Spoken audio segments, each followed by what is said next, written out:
Okay, perfect. So, the topic of my video, which I uploaded just about a week ago now, was a recap of patch 6.3's main storyline to get everybody prepared for patch 6.4. So I went over just the gist of the main story, went over a few bits and bobs about the intricacies of the other patches as well beforehand, so how the story has been developing from 6.1, 6.2 into 6.3 and how it's going to go into 6.4. I took a few liberties with my new video. I always try to change something, even if it's something extremely subtle, like how loud the music is, the audio modifications on my voice, for example. I try to change at least one thing in every video I do, but this video amounted to a great many changes. So it was primarily my editing style in terms of how the clips were actually blended together. And I actually used a lot more voice clips from the actual cutscenes, which is a lot easier with a video like this because all of the cutscenes, or the vast majority of the ones with the meat on the bone, essentially. The meat is the cutscenes in the main story, and a vast majority of them, I'd say around 80% of those cutscenes are voiced, with the important ones anyway. Like, they tend to do a lot of the analyzing of what happened with non-voiced cutscenes, essentially. That's where a lot of the meat is lost as well. Like, there's still a lot of meat on this bone, but I digress. It allowed me to do a lot more with this video, and I've been able to do this with my other patch recap videos as well, in terms of editing them and combining my voice, my narration, with the actual voice and cutscenes of the game itself, and actually just bringing a proper smooth transition between my voice of narration and into the actual cutscenes itself. So it worked out pretty well in my opinion. So like a prime example is it's like before. Alphino and Alizé have been in Garlemald since not long after we returned to Aetheris, helping the citizens to rebuild their lives. We have.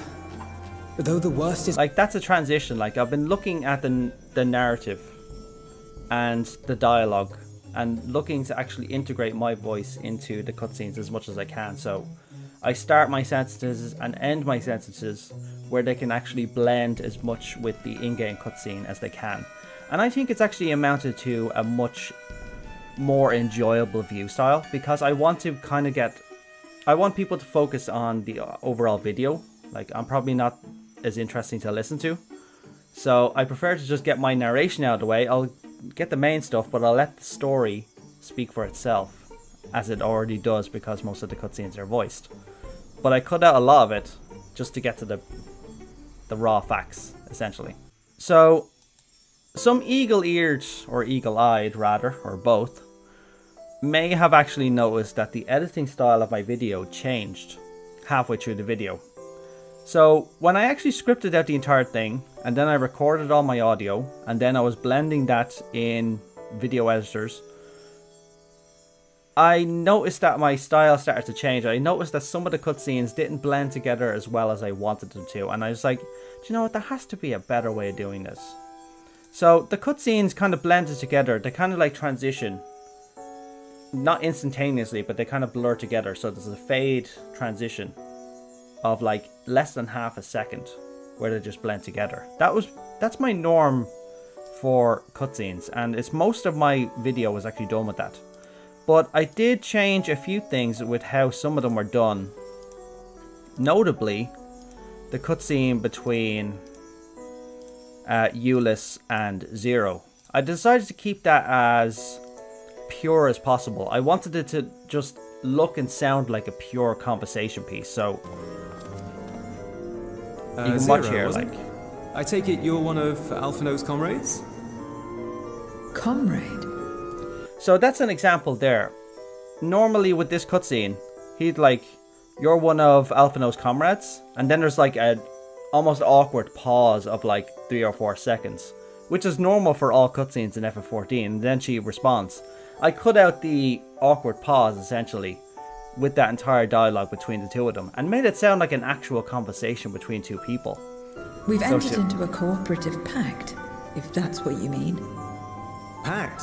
No, nothing So essentially it's just sped up. I just cut out some slices of the dialogue in between both of them talking and just melded that together, and it made for a much more enjoyable viewing experience. It's more conversational speed essentially. But this video was one I really enjoyed making. My recap videos are probably one of my favorite things to do, because in order to do them properly and do them their proper justice, I need to analyze them from one side of the spectrum to the other. So it usually ends up with me looking through the entire dialogue of a patch's dialogue from all the NPCs and all the characters, and just analyzing all the details and trying to compress them essentially into a 43-minute video, which is my longest recap video to date, primarily because I used a lot more clips, because the other videos were mostly me talking rather than the in-game characters. I think a lot of people were surprised that the Void wasn't even a factor. People were looking forward to jumping back into the 13th, but I like the way this turned out as well. It showed the other element of the story, where it's heading, where it is 13th versus the source essentially, which is what's being set up.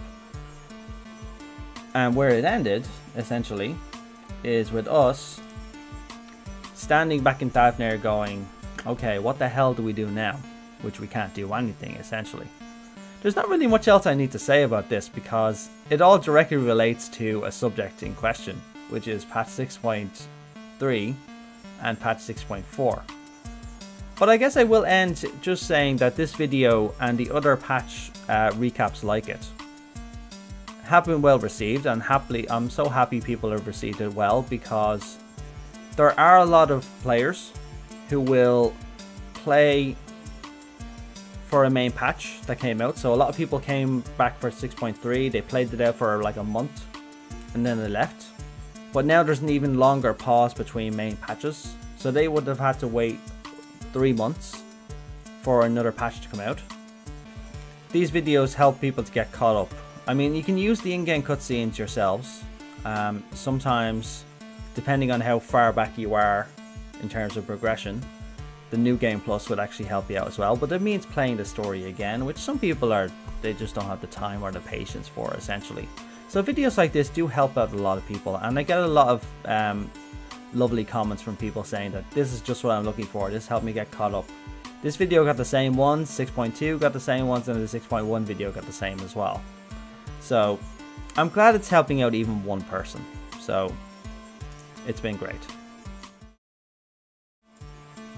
But I suppose we should get to the real meat and potatoes now, which is the conversation piece regarding 6.3 and patch 6.4. I was trying to identify what the music was there. But essentially, yeah, it ended with us in Thavnair again, having no access to the Void once again. And then you have Golbez doing his entire monologue. Then you have poor Azdaja here, suffering in frickin' agony. But this also confirmed to us that she's actually fully conscious, because the first time we saw her, when Golbez had her imprisoned, she wasn't even moving.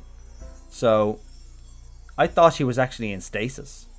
But this shows now that she's been imprisoned for this long, and she's been suffering for this long as well. Like, ever since Allag fell, she's been suffering. I'm assuming we're going to get to the essence of how she was captured, because we know what happened to her was she dove through the Void Gate that was above the Crystal Tower at the time. This is where the majority of the Void Sent allied with Emperor Xande and Allag came from. So she dove through that gate, and then not long after, the gate closed. So it's assumed that she dove through and she ended up more than likely in the Cloud of Darkness's domain, and she more than likely cut off the source of the actual Void Gate itself. But I always found that strange, because I'm assuming that the Void Gate itself was being fueled by the Crystal Tower, which I think it was.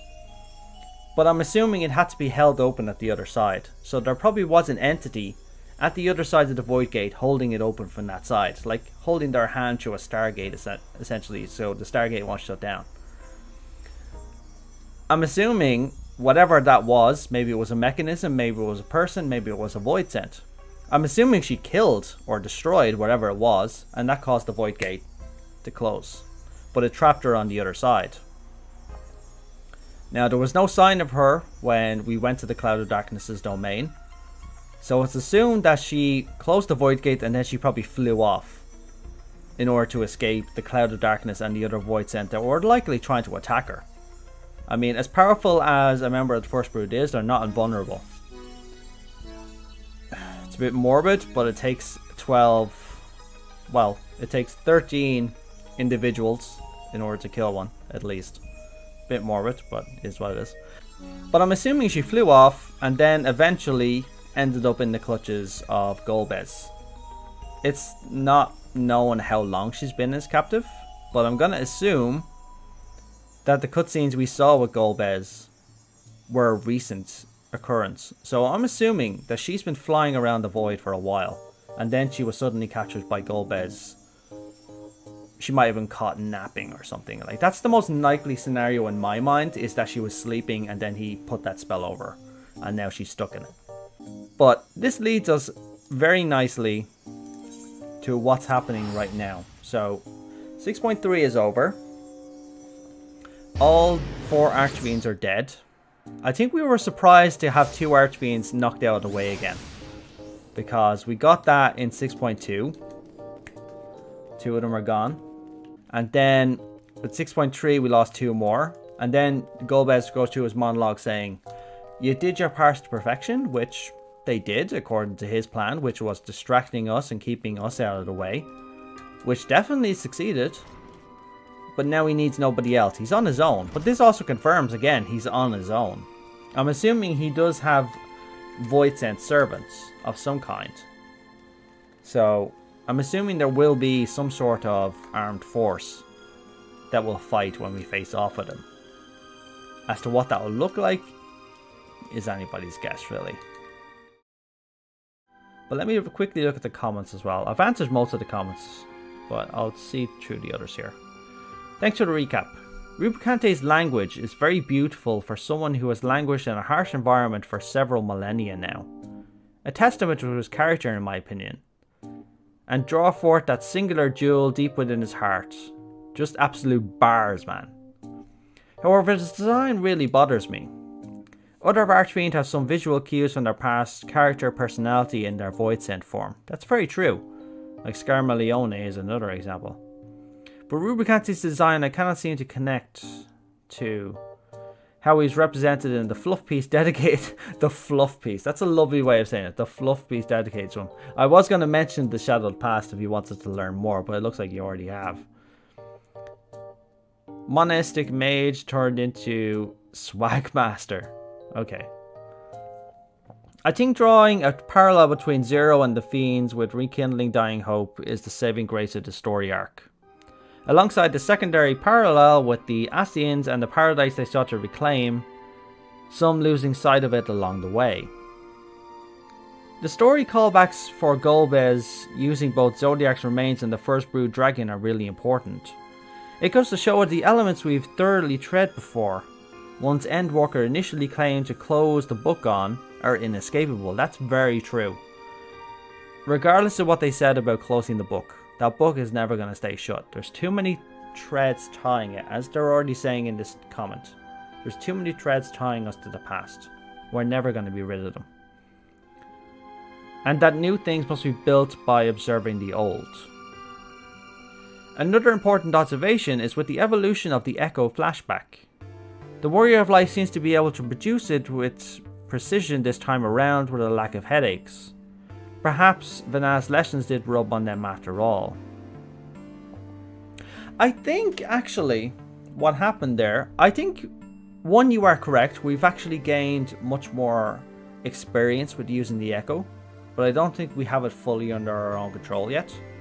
But I think the trigger for it at this point was Rubicante was like, I will talk, you will listen.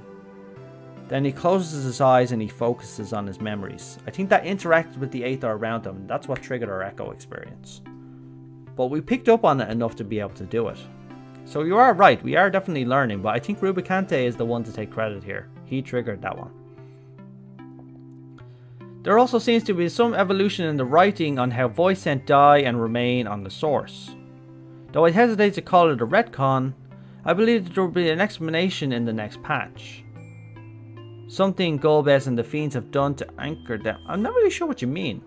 There seems to be some evolution in the writing on how voice scent die and remain on the source. As far as I'm aware, they don't remain on the source. If they die on the source, disconnected from the wheel, essentially, they rejoin the Great Flow. Which is exactly what happened to the two Archfiends. They died and rejoined the Great Flow. So they're entirely disconnected from the rebirth cycle of the 13th when they're standing on the source and conceivably standing on any reflection. So when they die for good, which is exactly apparently what Golbez is looking to accomplish and what the two Archfiends were happily able to accept when they died. Yeah, everybody's just excited for patch 6.4. I really hope to see more BLM involvement in the patches, considering their job quests have always been tied to the Void. My theory is it's a trap to draw our characters back to the Void. That's very true. Like, black magic can trace its roots back to Mac and the Mackie Void mages. So I wouldn't mind seeing some Void mage interaction between the black mages that we have and then as they progress in the story thanks to the Void, because it is a part of the black mage history. It's forbidden now because of Void magic, it's dangerous, but it's still part of our history. I would love to see that actually take part. Okay, so I guess I'll get into the theory mode now. I've got my notes here. So everybody and their grandmother has a theory about what's going to happen. I have loads of theories. You guys have loads of theories. Everybody has theories about what is going to happen. So I suppose I'll start with a model of how the expansions usually go about. So for Heaven's Ward, Stormblood and Shadowbringers, the model has remained a constant.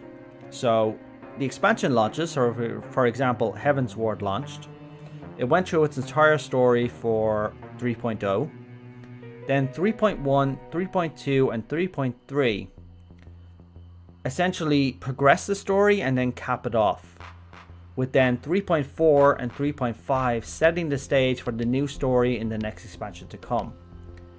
That set the stage for Stormblood, and then Stormblood did the exact same thing, setting the stage for Shadowbringers. And then Shadowbringers did the exact same thing by bringing the Scions back from the first to the source in patch 5.3. And then 5.4 and 5.5 set the stage for the conflict with Garlemald and Endwalker, and the Telophoroi and everything else involved with it. Endwalker threw the model out the window essentially because it had to. It was tying a bow on all of the storyline plots in the main expansion launch. So 6.0 tied a bow in the entire story, and then the rest of the patches are setting the new story in motion. So essentially we removed the portion where we didn't need 6.1, 6.2 and 6.3 to finish off Endwalker's story, because it's already been written and it's already been done. 6.1 and beyond are setting the stage essentially for new stories to be written, but I think in particular 6.4 and 6.5 are the patches that are still going to set the stage for what 7.0 is going to turn out to be. So whatever happens with us going back to the Void, facing off against Golbez, more than likely, in my opinion, defeating Golbez, I think 6.4 and 6.5 are going to set the stage with something positively cataclysmic to set the stage for 7.0. Now, people have a million theories about what's going to happen, what 7.0 is going to look like. Like, some people have theories that 7.0 is just going to be our true new beginning. I'm still a believer in that theory, that 7.0 is just going to be a brand new story from scratch. Like, people thought that 6.1 was going to be that, and To be honest, it was, but we ended up jumping back into our old habits again. A lot of people like myself believe that 7.0 is going to be a new chessboard. All the pieces are reset and a new game begins. We're going to be traveling to our new lands, potentially new reflections, exploring new stories, encountering new enemies, so on and so forth. That's one theory. It's a theory I still subscribe to, but not fully, because I've been developing my theories for a while, and after reading other people's theories, and you guys have been posting theories to me as well, it's definitely influenced my thinking about what's going to happen. So I suppose let's just get the theories out of the way, right? So let's start with one theory, and then we'll move on to the next, the next, the next, and the next. Let me go up to see Varshan though, real quick. I have a quick theory to share about Varshan as well. So we know that Vrtra has one of his eyes in the mammoth vessel Varshan, both the young one and the new one. He transfers the eye between the two. That means that Vrtra's true form, his dragon form, only ever has one eye in his socket, essentially. So he's missing an eye in any given time. So one eye is in Varshan here, and Vrtra is inside Megaduta, which is one of the other eyes. But he has the eye of Azdaja in his possession now. I think, because the eye has been greatly diminished, I think what's going to happen is Vrtra is going to put the eye in his other socket in order to try and bridge a connection with Azdaja, in order to try and find her. Because I think this eye is going to play an important role, but I think him putting it in the other socket will probably establish a connection, even across worlds, to Azdaja. But the other reason I think he's going to do it is because the eye's aether is so diminished, and Vrtra understands that she's going to need all the aether she can get when they find her. That he's put the eye into his socket in order to replenish its aether, so that when they finally find her, this eye is going to be brimming with aether again, and then he'll transfer it back to her, and that's an infusion of power that she will greatly need, more than likely. And this goes into my other theory now. So, the man himself, Golbez. He's a very interesting character, although we haven't had any interactions with him. The only interactions we've seen with Golbez are him interacting with his archfiends and others, or monologuing to himself, with Azdaja listening to his droning on as he goes, I will do such and such, like I am gonna bring salvation to the star, stuff like that, yada yada. It's an interesting change for us because we haven't had the single interaction with him yet. We've only interacted with his minions, which is very different from how we fought with other enemies before. Like, usually we have some sort of interaction with the big bad, but we've had zero interaction with him yet. He's never seen us, and we've never seen him. He doesn't know what we look like, and we don't even know what we look like. We only know the name Golbez. Like, thanks to the series, we know who he is. Thanks to cutscenes and gameplay, we know who he is. The Warrior of Light and the Scions and Varshan, they don't have a clue who Golbez is. Like, they know he's a big bad, but that's it. But I'm getting off track here. I have a few theories about Golbez, and so does everybody else. I will list out some of the theories here. Now, this is a theory that a lot of people have about Golbez, given the dialogue he stated, and a lot of other hints. A lot of people are of the opinion, first and foremost, that Golbez, the character what he is a Voidsent, who used to be likely one of the races, more than likely a Hur, or whatever a Hur's equivalent is on the 13th. But a lot of people are of the opinion that Golbez is Azem Shard, essentially, on the 13th. Now, we know our soul was split along with the worlds, essentially, as was everybody's, really. And our soul shards were scattered along the worlds, and our primary one on the source. And we merged with Ardbert, who was our soul shard, or Azem soul shard, on the first, his soul incarnation there. A lot of people are of the opinion that Golbez is actually our Azem's incarnation of the 13th. Which to me is actually, there's a lot of arguments to state that it is. First and foremost, he's a character of significant power, even for a Voidsent. Like, there's only a few powerful Voidsent, and he definitely seems to be one of them. Trapping a member of the First Brood is no small beer, essentially. But there's a number of cases to be made. You'd go through his dialogue, for example. He goes on about wanting to bring salvation to a star, and willing to do whatever is necessary in order to bring salvation to a star. It sounds very familiar, and it was to me instantly, because it sounds exactly what Ardbert was like. Ardbert embraced the darkness because he wanted to save his star, which is on the brink of oblivion. Golbez is much the same way. His star has already fallen, but he knows there's a way of bringing it back, of giving salvation, essentially allowing its denizens to finally die, including himself. And he's willing to do whatever is necessary, so it's entirely plausible that he may have been the incarnation of Azem's soul on the 13th, and he may have been their primary champion, because he does have a lot of knowledge. Prime example is he knows of the Ascians' revelations. It's most likely that most Voidsent and most people of the 13th didn't even know the Ascians existed. Most people on the Source didn't know the Ascians existed. Only a set few people knew about the Ascians. Golbez apparently knew about the Ascians, so it's conceivable that he fought against the Ascians, which means he was likely one of the primary Memoriad warriors that fought against the Ascians. He may have actually been the first one that they gave knowledge in order to summon primal beings, which created the Memoriads essentially, and kicked off the war. So it's entirely plausible that's what he is.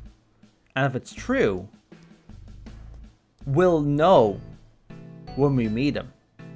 So for example, say halfway during our fight, for example, or even before our fight begins, if we make contact with him, either by punching him or just being in close proximity, maybe we're grasping together or something, our weapons clash together. If we see a connection there, then we know it's the truth, because we've seen our soul resonate with Ardbert's. So, but it was only his soul, it wasn't when he was alive though, which is the interesting part. So we may see a connection there, if it is true. Which could conceivably mean as well, if we end up defeating him, it's more than likely his soul shard will pass on and it'll reincarnate later, if he's defeated on the Source. I mean, I'd love for us to get a third soul shard, but I doubt it, to be honest. It's a bit too much of a repeat of Shadowbringers. I don't think they'd go that far as to repeat that, because then it just sounds like we're on a quest. It sounds like The One. If you've ever seen that movie with Jet Li, The One, where this guy travels to parallel worlds in order to kill his parallel incarnations in order to grow stronger. It starts sounding like that. Great movie, by the way. You should really watch it. But there's just too many coincidences with Golbez. He knows too much. He knows so much more than other Voidsent, and he's so much more intelligent. I think it is conceivable that he is Azem's incarnation. So I wouldn't be surprised if that was the truth. So this is my personal theory about what Golbez is going to do in terms of... We know he has a plan, essentially. He has a plan for invading the Source, apparently. Or he hasn't come out and said he's invading the Source. This is one thing I actually want to make clear. He hasn't actually come out and said he's going to invade the Source. He said he's going to invade a kingdom of light. Now, Zero did question Rubicante and say, so you're going to invade the Source and take this world for your own? And he's like, just so. What we're overlooking is that Rubicante has never seen a world outside the void. So who is he to know what the Source is, what the First is, what the other reflections are? He might just think one reflection is like the other and Golbez wants to invade another world. This is an important thing. What if Golbez's goal is not the Source at all? What if he's looking to invade the First? Because the first clue is the Kingdom of Light. So, granted, our world is elementally neutral in the grand scheme. We're not aspected to any one element, not anymore. We were close to it at one point. But we do know one world that is, and that is the first, which is aligned to light, which is the polar opposite of darkness. So it's, in my mind, it's very conceivable that Golbez's plan is to bridge the gap between the 13th and the 1st. This would actually mean two things. It would mean that the characters on the 1st, which we have been dying to get involved with this entire thing, because there's characters on the 1st who are directly related to everything that's happening on the 13th and the Void, that really should be involved with the story, but they're not involved because the story is disconnected because it played out on the role quests of Shadowbringers. This would be a way for them to actually get involved and just skirt around the entire thing of spoiler alerts if you haven't done it yet and stuff like that. They have to address it eventually. These characters sitting on the sidelines don't make any sense. Like, we know they exist. We should be over there going right now, going, by the way, Y'shtola, we know a person who can make void gates. Would that person be useful to you? I will shove their soul into this crystal and I will bring them back to the source to get them to do this if you want. Like, there's just so many elements that are being overlooked because the plot needs to move forward, and it's frankly annoying me and it's annoying a lot of people. But yeah, back to my theory. I think it's highly likely that his target is the 1st. He did invade the source with his 2 archfiends, but that was only to get us out of the way. That's all he did. He didn't set up a base of operations. He didn't change anything on the source as far as we're aware. What he did was distract us by going to the far north of our world while he struck at the far south of our world in order to destroy our Void Gate, and sacrificed 2 of his archmages in order to do it. He just wanted us out of the way so his plan could go ahead. Now this brings us to the plan. The plan. The man with the plan. He says he wants to break down the barrier between our worlds. Breaking down the barrier between our worlds can mean a lot of things. It's not something we've actually... Well, we've only seen one example of breaking the barrier between world and another. And that is an Ascian rejoining. So that's a point where the barriers between worlds breaks down and the world rejoined with the source and caused a calamity in the process because of the ethereal alignment of the world itself. His plan is to break down the barrier between worlds in order to merge his world with another in order for the people on the 13th to die, because he's doing all this so the Void Sent people on the 13th can finally die instead of being constantly reborn and suffering, because it is a torment more than anything. It's a curse. So I think that's what he's after. So he wants to break down, but he's already said this, he wants to break down the barrier between worlds.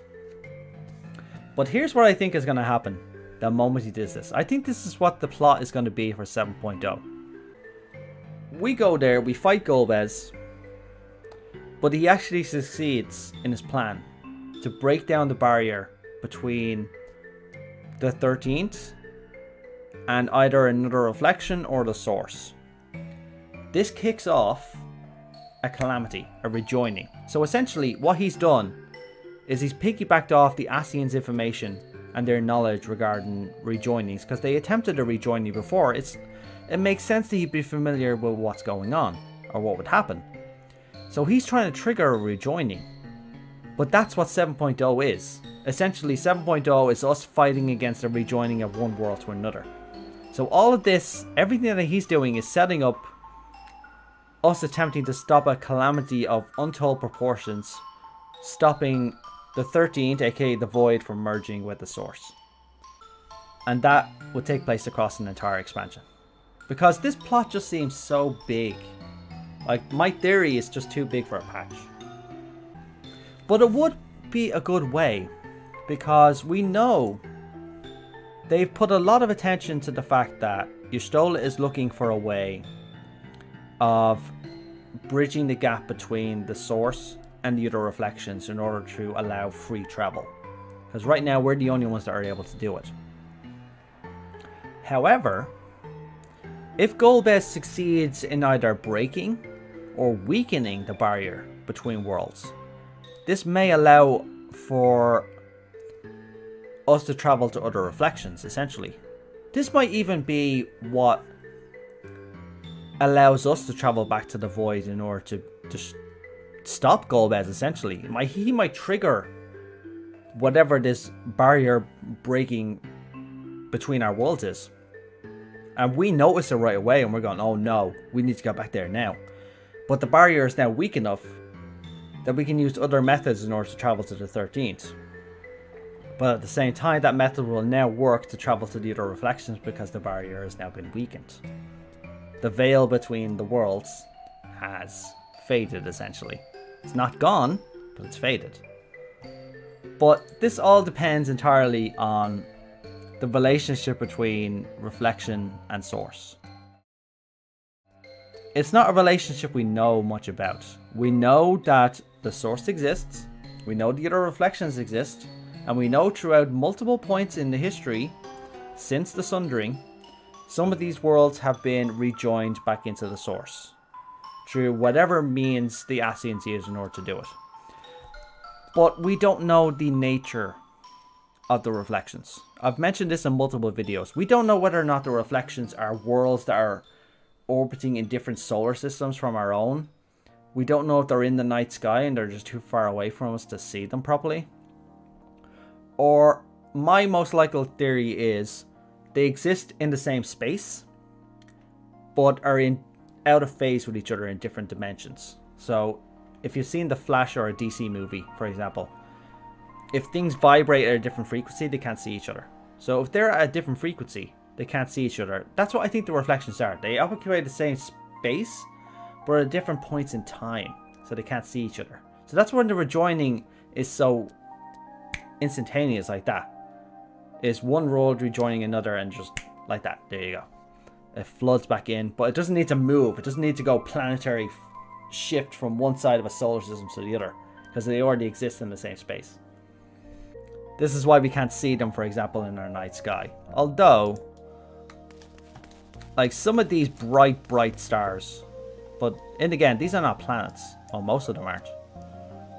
We're assuming. Like some of these could be planets. The rest of them are suns. But some of these bright ones, for example, could be reflections, but we've no way of knowing. We just don't know the relationship. We don't know the essence of the story of what the reflections really are. We know they all have a moon. Now, at least. Thanks to 6.2, or 6.3 rather. But other than that, we don't know much.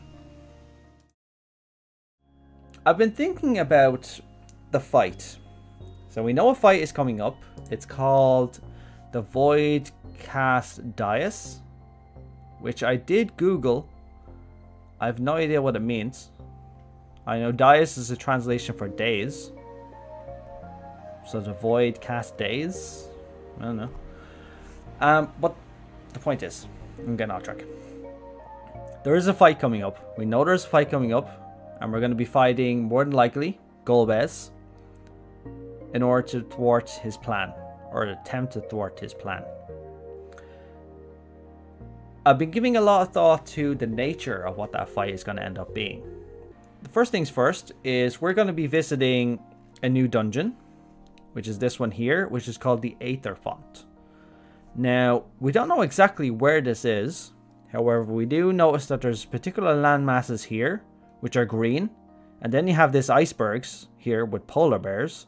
And then you have these Charlian structures in the background here. We don't know whether or not this is the Charlian homeland. It might be the north of Charlian, because we've only seen the coast. And we've seen Labyrinthos, which is just barely inland. But we haven't seen the northern parts of the island. It's a fairly big island for Charlian. But we've only seen the city proper and Labyrinthos. This might be in the north, or it might be one of the islands in the north, because there is a lot of islands above Charlian.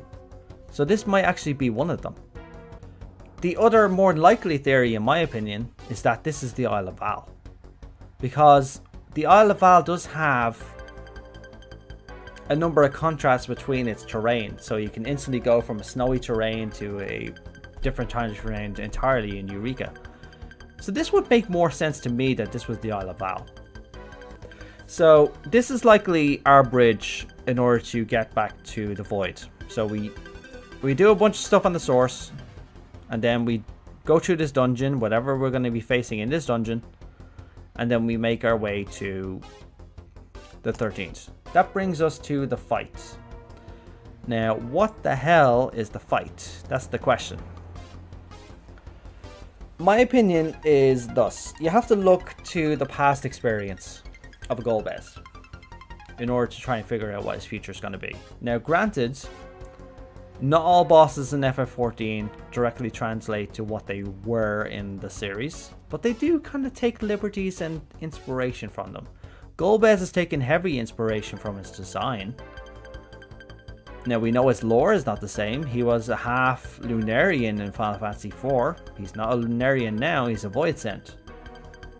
Golbez is one of the last fights we have in Final Fantasy IV. He's not the final boss, but I've seen nothing to state that Zeromus is anything related to this. Although he may actually be the final big bad that we face in this expansion. You never know. I think it's highly likely though that Golbez is going to be fighting us, but he's also going to have his Shadow Dragon in order to be able to fight with us. Now, the Shadow Dragon is, or was rather, a big enemy in Final Fantasy IV that we couldn't defeat. In order to defeat the Shadow Dragon that Golbez had at his side, we needed the aid of a different creature entirely called the Mist Dragon. And the Mist Dragon, along with the party, are able to defeat the Shadow Dragon and drive Golbez back.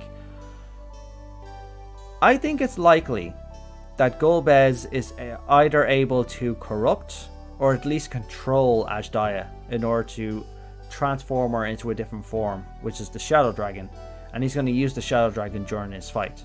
So I think it's going to be fighting Golbez, but he's going to be kind of like, he would have like junctioned Azdaja to himself as a Shadow Dragon, similar to what, is it Ranjit from Shadowbringers? I can't remember his name fully, but the guy with the little snake dragon thing, the martial artist who kicked our ass. I can't remember his name. Ranjit, I think his name was Ranjit. But it's something similar to that. I have a feeling that's what the fight is going to be. Now, we're not going to have a Mist Dragon more than likely, but we do have another dragon on our side, which is Varshan.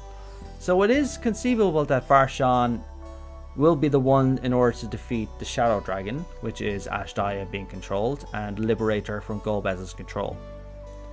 And then he's able to use her eye in order to restore her back to full health. That's correct as well. The Mist Dragon actually did show up at the burn. Interestingly enough, the Mist Dragon's model is identical to the models that you'd see in Ultimate Duel. So that Mist Dragon is actually the model that we got for these. So all of these dragons here are all using an old model that was put into the game ages ago in order to show us the burn.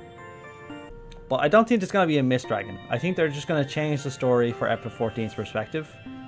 It would be great if that portal allowed us to bring Vrtra in his full form.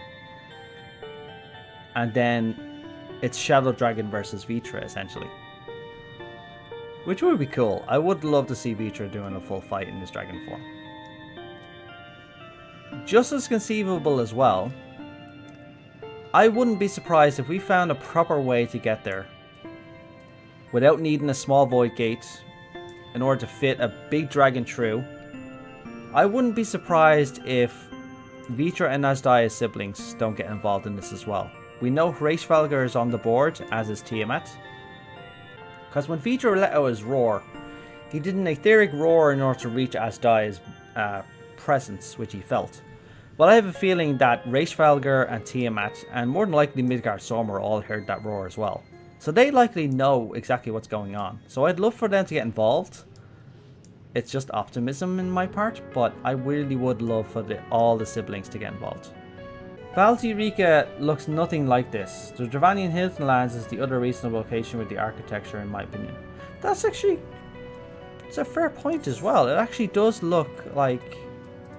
I mean, there is a gigantic forest underneath us, which is vast and expansive. So, if you look here, for example, this forest and this lake and rivers stretches on forever. And there's so much of it. Like, this could be actually Dravanian hinterlands. There is a case to be made for it. The trees are definitely similar. Like, if you look at the trees, you might actually be onto something. This might actually be the Dravanian hinterlands. So there may be an Sharlayan facility somewhere here. Something they played around with or tested with. That is just sealed away. Because we know they did seal away a number of things. The library was locked. The anti-tower was sealed away. The key was given to Matoya. So there may be other facilities around here, which would explain what the ruins are there as well. But yeah, looking at the Dravanian hinterlands now, it definitely kind of looks like it could be here. So it might be ruins just off the map that we don't realize, like over these mountains, for example. We are in the far north. There's no snow or icebergs nearby, so it might be near the coast. Let's not forget that Nuncreft led the survivors of the calamity here to the hinterlands, and then they constructed a vessel on the coast and took that to Sharlayan. So it's conceivable we might actually be going to the landfall of where, or the departure zone of where Nuncreft built the ship and led on. So it might actually be over there. If you look over there, there's nothing in the distance. So this might actually be the sea. So it might actually be over there. Oh god, look at the render distance. Oh, this place looks like an MMO from the year 2000 when the render distance is like this. Whoo! Oh boy, that's not good. Oh, get me out! I feel ill. Get me out of here. Get me down here, quick. When I was doing the recap for 6.3, I planned to do it in 2 parts. But the recap ended up turning out to be so long that I couldn't add the Pandaemonium storyline breakdown to it either. But my issue as well is, as I've said a few weeks ago, I am focusing only on making videos that are able to be relevant after a long time. If I make a recap for Pandaemonium raids for the story coming up in 6.4, it's going to be completely irrelevant afterwards, and it's not going to be much use to anybody after that fact. Like, my recap videos for main patches are good because it allows people to leave and then just get caught up with a YouTube video and then proceed with the story when 6.0 comes out. So I expect that my video here for 6.3 to get a lot of traction in the coming weeks, and it's already started to get traction. I had planned to do an entire Pandaemonium one, but it ended up being enormously convoluted. Like, the story of Pandaemonium is an incredibly convoluted story compressed into a very small form. So it's like trying to cram an entire Harry Potter book into a magazine, essentially. Now here's my question as well regarding 6.4. Are we going to be coming here to enter Pandaemonium? Or are we going to be going back to the past in order to do the raid in Pandaemonium then? So I'm just confused at that fact. Like, are we still going to be going back in order to figure out? Because the characters involved in the story are back there. Case in point, Elidibus, aka Themis. He's back there. We know he's gone in the present. He's not in there. La Hebrea is gone. He's not in there. The only one who could possibly be in there is Ericthonios and or Athena, if she's back on the board. We don't know what happened to her. Oh, it's just been nagging at my brain what the hell this thing's doing here. And after doing the research on the story again to figure out the pieces and figure out what's going on, I'm just even more confused. We're missing a big piece, and it's just the story doesn't make sense without it. I'm sure when they add the piece there, it's going to be, oh, so that's what's happening.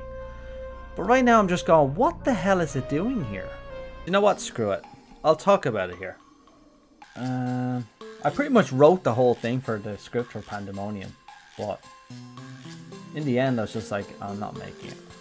It's a video that's not going to age well, so I'm not going to do it. But the entire video started off with one primary cutscene. And that cutscene is right at the end here. Let's play it out. So we're back on Elpis. Long after we left.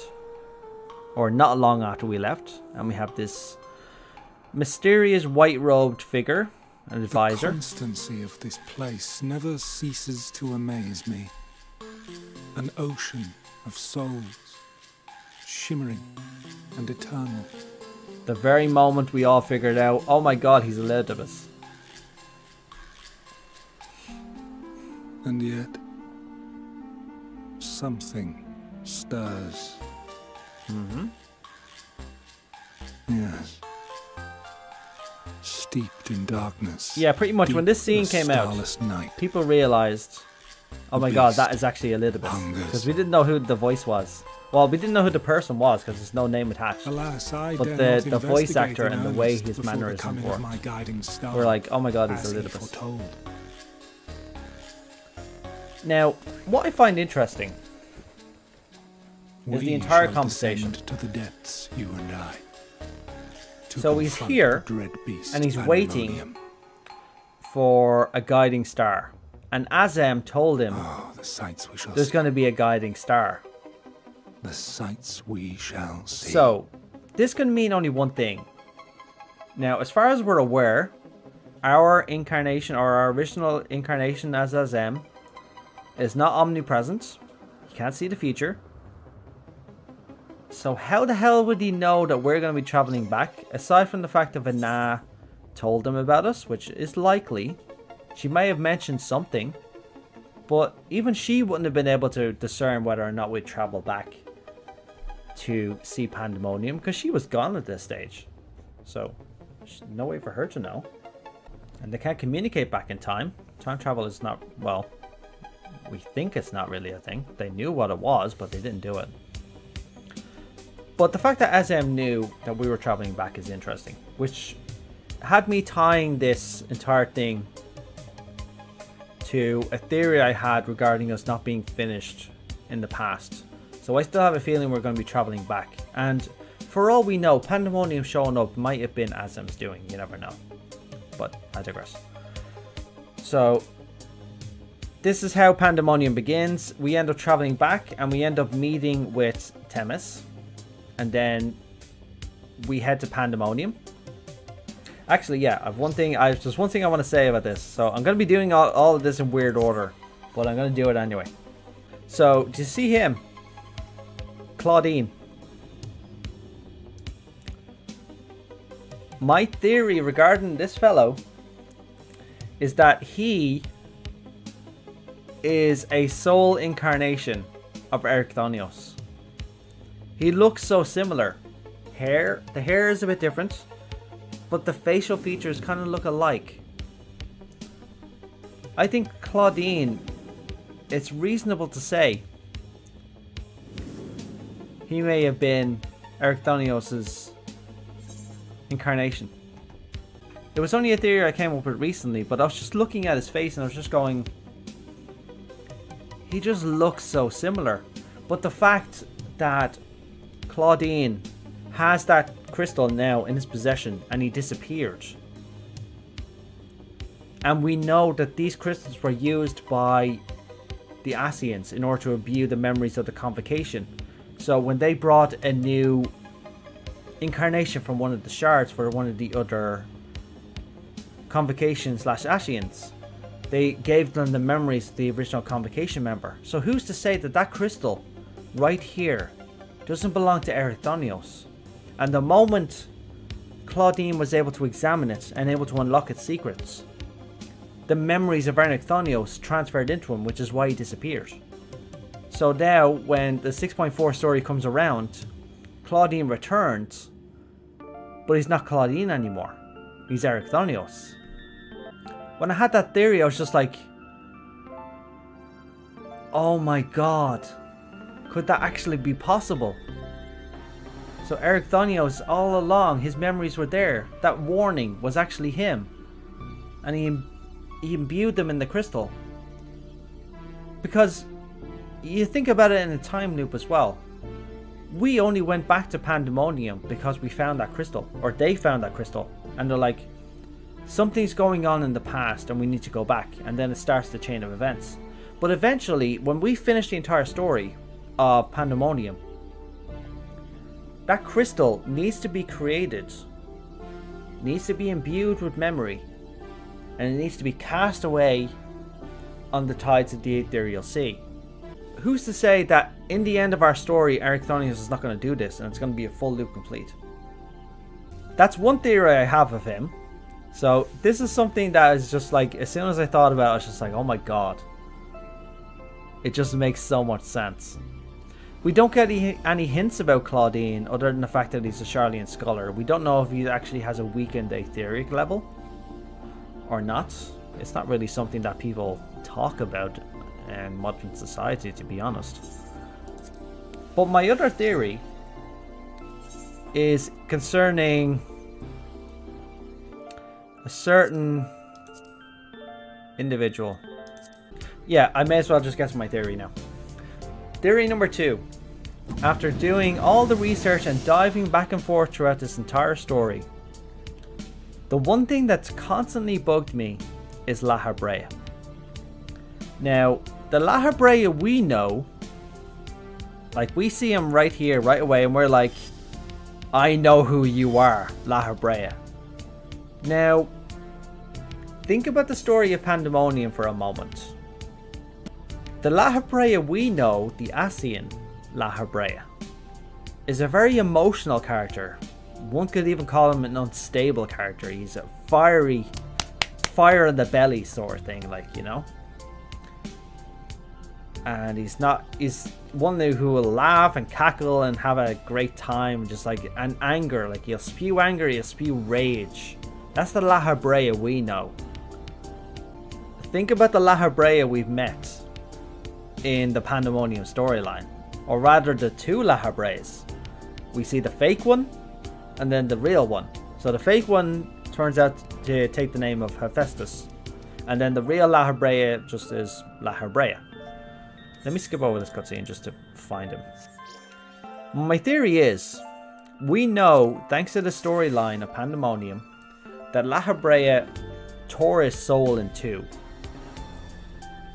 in order to get rid of Athena's memories. But at the same time, he took away a lot of his emotions. So greed, envy, those emotions were torn away into that soul shard and put into a crystal. And that crystal manifested later in a copy of Lahabrea, which turned into Hephaestus.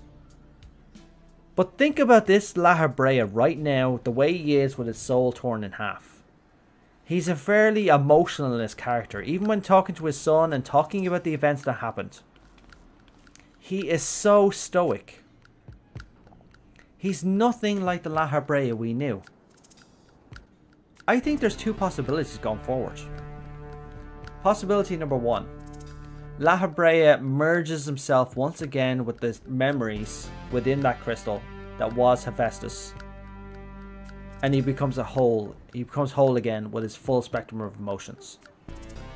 Or theory 2, he just goes crazy and regains these emotions again. It's so peculiar.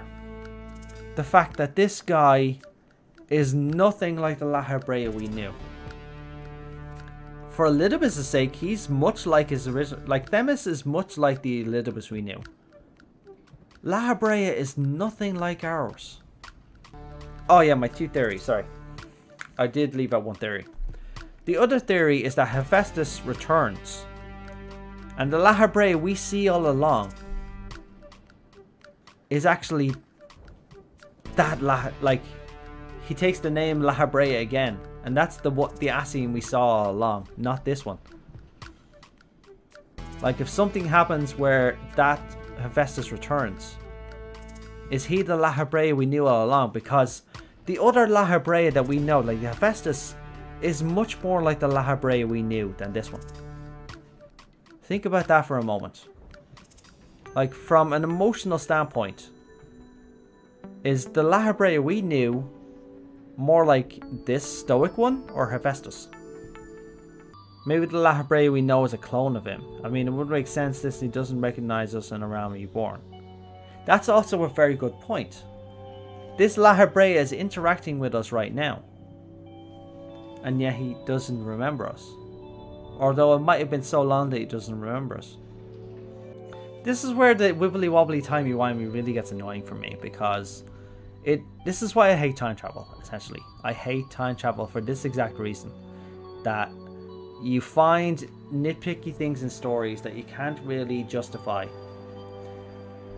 And you have to try and justify them because the story is now putting you in this place of going like, we've traveled back.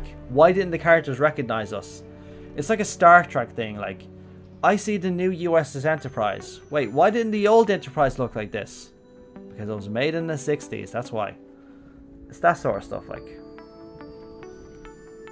But yeah, that's my theory about La Habrea. There's something going on here. I think we're going to see a change.